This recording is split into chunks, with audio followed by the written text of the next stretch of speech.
Hello, good morning students. तो हमारा second year electrician के अंदर डीसी जनरेटर अध्याय चल रहा था। तो उसके अंदर हमने अनेक पार्टों के बारे में पढ़ा। आज हम करेंगे डीसी जनरेटर में विद्युत वाहक बल समीकरण। तो आइए अब देखते हैं हम विद्युत वाहक बल उत्पन्न करने की समीकरण, जिससे डीसी जनरेटर जो विद्युत वाहक बल उत्पन्न करता है उसके बारे में, कि डीसी जनरेटर के द्वारा जो विद्युत वाहक बल पैदा किया जाता है उसकी गणना करने का सूत्र। तो विद्युत वाहक बल या EMF समीकरण।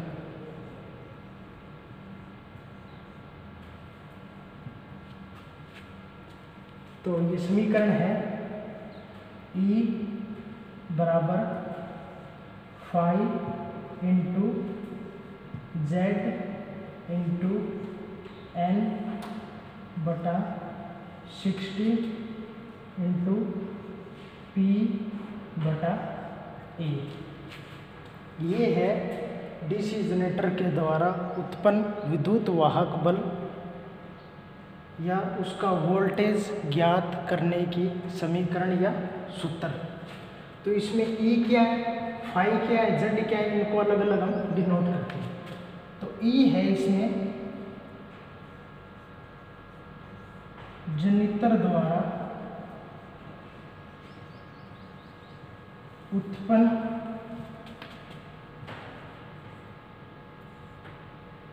E है इसके अंदर जनरेटर द्वारा उत्पन्न विद्युत वाहक बल, और फाई है प्रति पोल चुंबकीय फ्लक्स। ये क्या किया हमने, ये जनरेटर द्वारा उत्पन्न विद्युत वाहक बल, ये किस में करेंगे हम, वोल्ट में करेंगे। और फाई है प्रति पोल चुंबकीय फ्लक्स, ये किस में करते हैं हम, वेबर में। आगे है जेड। जेड क्या है, आर्मेचर चालकों की संख्या। एन क्या है, एन है घूर्णन गति, आर्मेचर की घूर्णन गति, ये होगी RPM में, राउंड पर मिनट।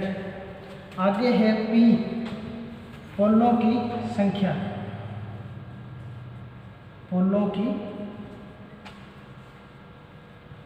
संख्या। और उसके बाद में है A, ये है आर्मेचर में समानांतर,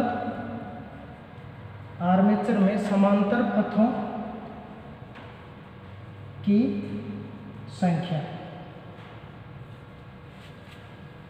तो ये है डीसी जनरेटर के द्वारा विद्युत वाहक बल उत्पन्न करने या उसके द्वारा वोल्टेज उत्पादन की समीकरण।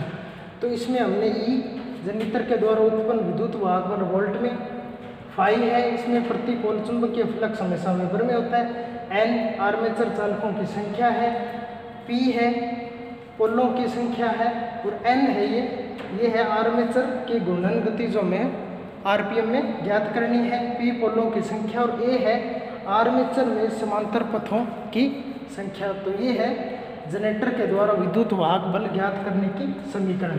अब इस समीकरण के द्वारा हम जनरेटर के द्वारा जो वोल्टेज ज्ञात की जाती है उसको कैसे निकालेंगे, तो उसके लिए हमने एक सवाल लिया है, वो अभी करता हूँ और आप देखिए।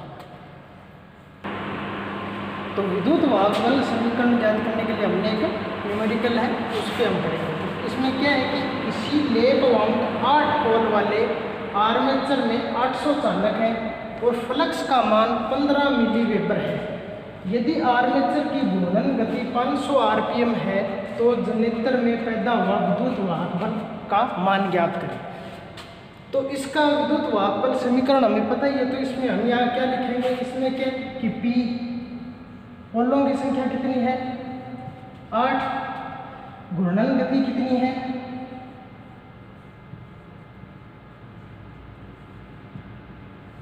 इसमें आर्मेचर में चालकों की संख्या 800 और फ्लक्स का मान 15, फ्लक्स फाई या फ्लक्स कितना है 15 मिली वेबर। इसको हम वेबर में करेंगे तो ये आ जाएगा 15 × 10⁻³ वेबर। और उसमें आगे है आर्मेचर की घूर्णन गति,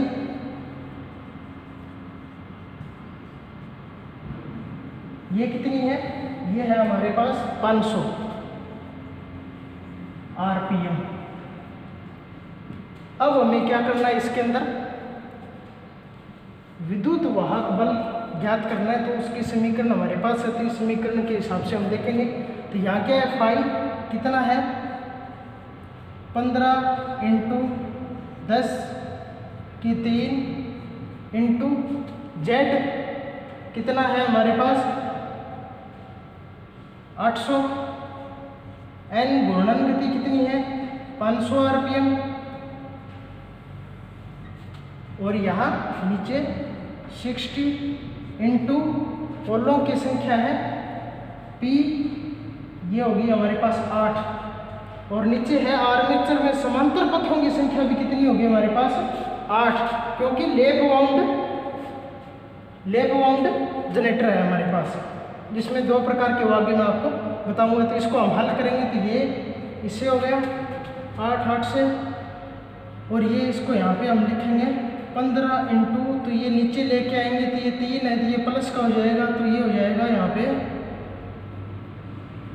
15 × 800 × 500 बटा 60 × 3 0 ले लेंगे आगे 1 2 और 3। तो इसको हम यहाँ से सोल्व करेंगे, ये इससे गया, ये 3 है, ये गया और ये हो गया। तो अब आगे देखो, यहाँ से 2 से निकाला इसको, ये 4, ये हो गया 3 1 पे गया और ये गया 5 पे, तो ये हो गया 5 चौका 20 और 5 20 5 100। तो इसका आंसर आ गया 100 वोल्ट। इसका आंसर हमारा है 100 वोल्ट। इसके अंदर भी 2 कंडीशन है, एक है लैप वाउंड आर्मेचर, एक है वेव वाउंड।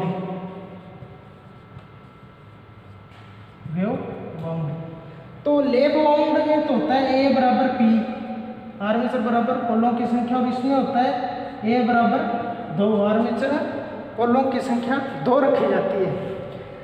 इसका कारण ये है कि हम लैप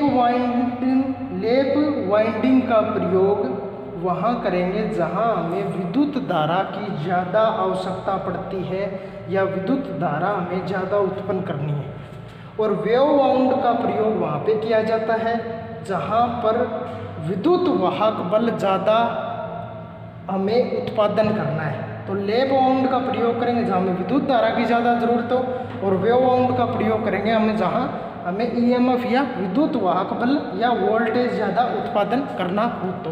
तो आज हमने किया है DC जनरेटर में विद्युत वाहक बल उत्पादन करने की समीकरण। Thank you.